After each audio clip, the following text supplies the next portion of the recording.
Bonjour Martin. Le ministre français de l'économie Bruno Le Maire était à Londres mardi. Dans une interview à la BBC, il a dit, en anglais bien sûr, que la France était de retour. France is back. Devant quelques journalistes à la résidence de l'ambassadeur de France en compagnie de Jean-Pierre Jouyet, Bruno Le Maire a en effet évoqué que les banquiers de la City de Londres pourraient bientôt partir vers Paris, post-Brexit. Je peux vous dire que les emplois bancaires qui vont revenir en France se chiffrent en milliers et pas en centaines. Que c'est un mouvement qui va se faire progressivement, ce n'est pas du jour au lendemain. Les grandes banques anglo-saxonnes ne vont pas décider du jour au lendemain, en quelques semaines, de relocaliser des milliers d'emplois. Mais sur le long terme, c'est des milliers d'emplois qui seront effectivement concernés et ça donnera à Paris la possibilité d'être vraiment une des grandes places financières européennes. Il faut savoir que Paris met en avant un climat plus favorable aux entreprises et aux banques anglo-saxonnes depuis l'élection d'Emmanuel Macron à l'Élysée pour attirer des entreprises, notamment financières, installées à Londres et troublées par les incertitudes entourant la sortie de l'Union européenne. Les intérêts des Français, c'est d'avoir le maximum d'emplois en France, c'est de faire revenir des emplois financiers en France. Et toutes les décisions que nous avons prises depuis plusieurs mois pour améliorer l'attractivité du pays, aujourd'hui, ça commence à donner des résultats. C'est-à-dire qu'on a des grandes banques anglo-saxonnes qui hésitaient encore et qui se disent ils ont transformé le système fiscal français, ils ont amélioré le marché du travail, ils ont réussi à obtenir l'agence bancaire européenne à Paris. Dans le fond, nous allons relocaliser des emplois en France. C'est notre responsabilité que de rendre la France plus attractive, d'avoir plus d'investissements, plus d'emplois pour les Français. La question qui fâche entre le Royaume-Uni et la France, c'est les services financiers. Dans un anglais parfait, Bruno Le Maire a précisé que les décisions quant au passeport financier et à l'union bancaire de l'Union européenne n'étaient pas contre le Royaume-Uni. We have nothing against the UK. Nous n'avons rien contre le Royaume-Uni, a-t-il répété.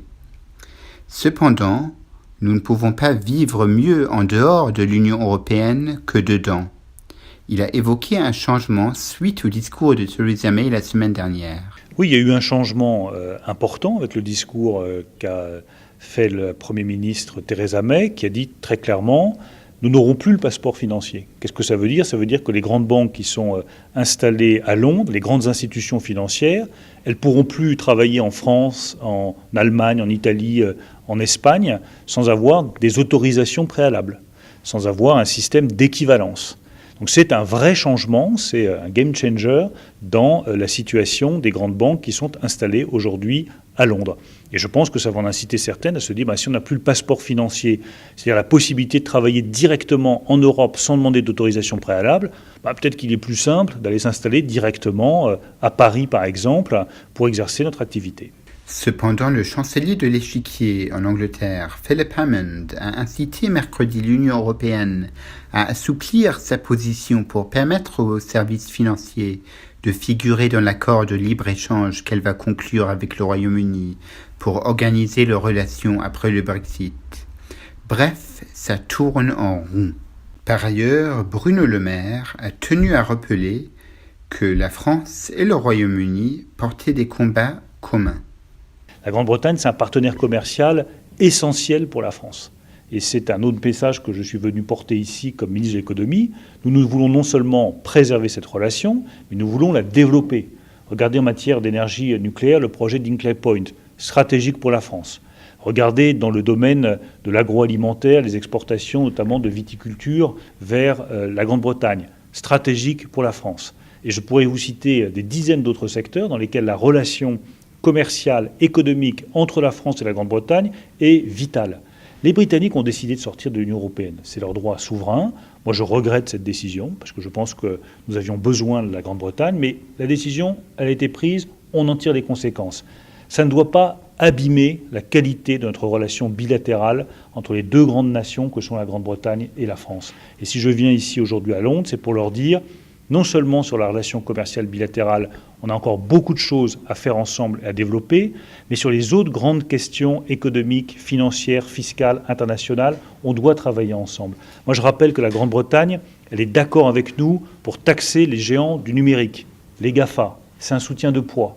La Grande-Bretagne est d'accord avec nous pour travailler sur le développement de la finance verte qu'a proposé le président de la République. C'est un élément clé.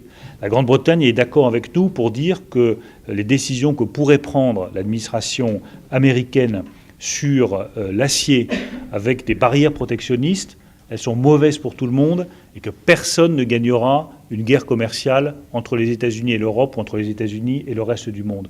Donc vous voyez bien que quelle que soit la décision prise sur l'adhésion à l'Union européenne, et malgré le Brexit, nous avons encore beaucoup de choses à faire ensemble avec les Britanniques.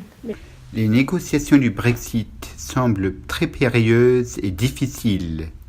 À la semaine prochaine.